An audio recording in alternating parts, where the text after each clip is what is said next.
So, pinagpala, walang kagaya at kapares katulad na ika-33 taong anibersaryo ng Oras ng Himala na nagpala hindi lamang sa buong Pilipinas, kundi sa hindi mabilang na kaluluwa sa buong mundo.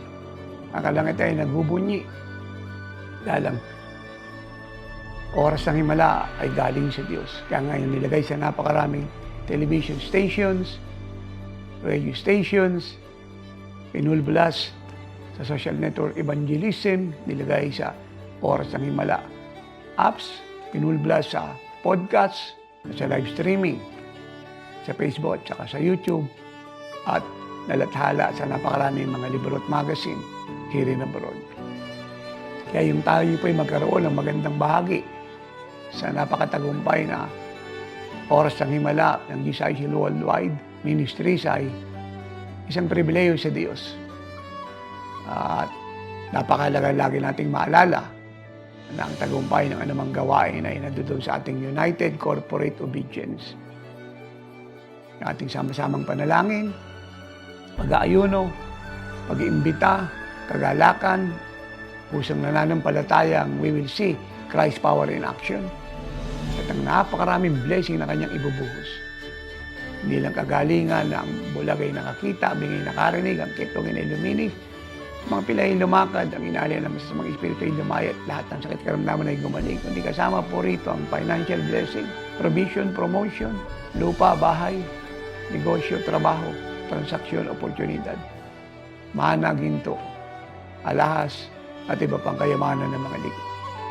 Kaya ako'y nagpapasalamat sa lahat sa inyong masaganang pagkakaloob last year. Kaya tayo naging matagumpay. At muli ngayon pa lang ay nagpapasalamat ako sa inyo, si Nanay, ang buong sambayan sa inyo. Mas masaganang pagkakaloob para sa ating anibersaryo na i-help natin sa March 11 and 12, Wednesday and Thursday sa Living Light Jesus Worship Center dito sa Barangay Katipunan, 1069 EDSA.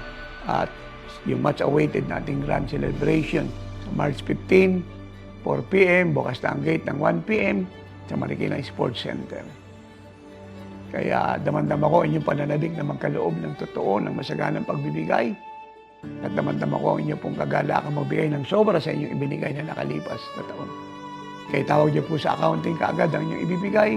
Kung nagulo kayo sa bank account ng ministry o iba pang kaparaanan para ito po ay ma-verify quickly at magamit para sa ating anibersaryo. At ang inyong ibinigay ay may pagpasalamat sa Diyos kung paano nag-multiply ang konting 5 tinapay na maliliit at 2 isdang maliliit ay ganito rin ang mangyari sa mga kaloob na yan. Hindi lamang para gamitin sa anibersaryo niya, kundi mag-multiply pabalik sa inyo na nagkaloob ng masagana bunga ng pag-ibig sa Kanya. Kaya let your excitement, my excitement, and the whole ministry's excitement join together as we give generously, faithfully, without limit sa anibersaryong ito. At huwag natin kakalimutan na sa atin ang desisyon kung gaano kalaking blessings ang gusto nating matamo. Ang nagbibigay ng konti ay tatanggap ng konti. Ang nagbibigay ng malaki ay tatanggap ng malaki. You see, pagdating sa bigayan, walang lugi, puro pakinabang. Pero bakit tayo magbibigay ng konti? Kapag magbigay tayo ng masagana, alisin natin ang limitasyon. And allow God to prove Himself through His Word that is faithful and true sa Kanyang mga sinasabi. And I quote Proverbs 28:20. Ito ang sabi ron, a faithful man, and that is you, will abound with blessings.